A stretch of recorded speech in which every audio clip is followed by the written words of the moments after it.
할렐루야. 오늘은 로마서 14장 7절로 9절 말씀 본문으로 함께 은혜를 나누려고 합니다. 우리 중에 누구든지 자기를 위하여 사는 자가 없고 자기를 위하여 죽는 자도 없도다. 우리가 살아도 주를 위하여 살고 죽어도 주를 위하여 죽나니 그러므로 사나 죽으나 우리가 주의 것이로다. 이를 위하여 그리스도께서 죽었다가 다시 살아나셨으니 곧 죽은 자와 산 자의 주가 되려 하심이라. 아멘. 우리는 살면서 여러 가지 예상치 못하는 그러한 일들을 복잡하게 꼬인 일들을 겪으면서 인생이 그리 간단하지 않다라고 하는 것을 알게 됩니다. 그런데 바로 이 간단하지 않은 것은 바로 이 교회 생활 역시 마찬가지입니다. 예를 들어서 초대교회는 음식과 날에 대한 그러한 다른 생각으로 인해서 갈등이 심했었습니다. 그래서 믿음이 강한 자들은 바로 이 음식물에 대한 구약 성경의 관례를 문자적으로 지키기를 거부하고 어떤 특정 음식을 대하는 일에서는 자유로웠습니다. 그러나 소위 믿음이 연약한 자들은 구약 성경의 규례를 어기고 특정한 음식을 먹는 것을 옳지 않다라고 생각했습니다.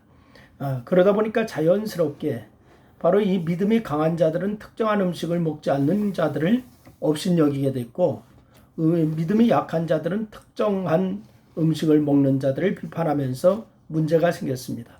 그래서 음식 문제 못지않게 날에 대한 논란이 또한 있었는데, 교인들 중에도 어떤 날들에 특별한 의미를 부여하여서 다른 날보다도 중요하게 여기는 이들이 있습니다. 그래서 이에 대해서 어떤 이들은 모든 날들이 주의 것이다 라고 하면서 어떤 날들에 특별한 의미를 부여하지 않아야 한다 라고 이렇게 주장했고, 자연히 이들은 서로를 업신여기게 되었었습니다. 이런 논쟁과 갈등을 보면서 교회 생활이 간단하지 않다라고 하는 것을 알 수 있을 것입니다. 그러면 이런 상황에 대해서 바울의 반응은 무엇이었을까요? 오늘 이 본문에는 그의 두 가지 반응이 기록되어 있는데, 그것들은 논쟁을 끝내고자 하는 의지이자 바울 자신의 믿음의 고백입니다. 그 두 가지 반응이 무엇인지 말씀을 나누면서 같이 은혜를 나누려고 하는데, 첫째는 바울은 자기를 위하여 살지 않았다라고 하는 신앙을 고백했습니다. 대부분 논쟁거리들은 시간이 지나면서 연구와 논쟁을 통해서 종지부를 찍을 수 있지만은 논쟁거리는 얼마든지 새로 생길 수가 있습니다. 그렇기 때문에 바로 이 바울은 연구나 논쟁에 의해서 해결이 아닌 믿음에 따른 생활 원리를 교회가 받아들임으로써 쓸모없는 논쟁이 발생하지 않기를 그렇게 원했습니다. 그러면 바울이 제시한 믿음에 따른 생활 원리는 무엇이었는가? 그 첫째 원리는 성도가 자기를 위하여 살지 않았다라고 얘기하고 있습니다. 오늘 7절 말씀에 보니까 우리 중에 누구든지 자기를 위하여 사는 자가 없고 자기를 위하여 죽는 자도 없도다 라고 이렇게 얘기했습니다. 여기서 자기라고 하는 현세의 쾌락과 육체적인 만족을 취하고자 하는 존재로서 그는 하나님의 법이나 그리스도의 삶의 원리를 따라 살려고 하지 않는 것, 이것을 바라 얘기하는 것입니다. 그런 자들은 무엇보다도 자기의 유익과 만족을 우선하기 위해 때문에 자기와 다른 생각이나 사람에 대해서는 언제든지 문제를 일으킵니다. 하지만 바울은 성도들이 이러한 자기중심적인 생각과 삶의 자세를 버려야 한다라고 이렇게 얘기합니다. 왜냐하면 고린도전서 6장 19절로 20절 말씀처럼 성도는 예수 그리스도께서 핏값으로 사신 자들이기 때문에 그렇습니다. 죄와 허물로 죽은 자신을 바로 주께서 핏값으로 구속하셨기 때문에 더 이상 몸과 삶을 내 것이라고 주장할 수가 없다라고 하는 거예요. 몸이 내 것이 아니니 이전처럼 나를 위하여서 살고 나를 위하여 죽는 것은 합당하지 않습니다. 그래서 바울은 이런 믿음으로 자기를 위하여 살지 않았다, 그렇게 고백하고 이것을 삶의 원리로 삼았던 것입니다. 두 번째는 바울은 사나 죽으나 자신이 주의 것이다 라고 이렇게 고백하고 있습니다. 그래서 바울은 인생을 자기를 위하여 살지 않기로 결심하고 이것을 삶의 원리로 삼았죠. 하지만 내 몸과 삶이 내 것이 아닌 주의 것이라고 고백하는 자는 인생을 자기를 위하여 살지 않는 것으로 부족하죠. 그래서 주께서는 나를 위해서 자신의 몸을 찢으시고 온 몸의 피를 다 흘리심으로 그런 것을 기억하면서 보다 적극적으로 주를 위하여 살아야겠다라고 하는 것이죠.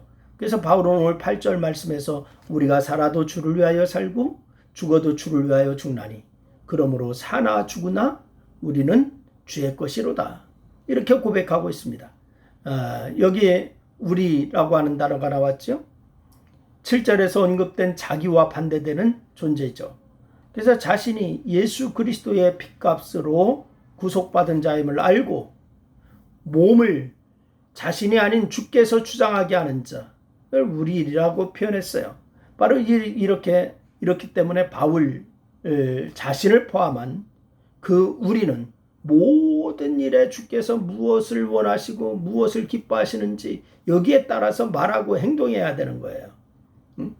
그래서 심지어는 생각까지도 그리스도께 복종하여서 주님의 생각, 주님의 마음 품으라고 합니다. 그렇다고 로봇시대라고 하는 말은 아니에요. 여러분 자신의 이성과 의지로 주께서 원하시는 것을 알아서 그것을 이루는 자가 되라. 이것이 바로 오늘 바울이 얘기하는 말입니다. 여러분 바울은 이런 믿음의 고백을 한 이후로 모든 결정을 하나님의 영광을 위해서 그렇게 맞추었어요. 그래서 성도들이 음식이나 날로 인해서 논쟁하고 마음이 나누는 것이 합당하지 않다라고 여기며 믿음에 근거한 삶의 원리를 따라서 살 것을 제안했습니다. 여러분은 어떻습니까? 초대교회 성도들이 그랬던 것처럼 지역적인 일들로 논쟁거리를 삼고 무의미한 것을 수여하려고 삶을 낭비하지는 않습니까?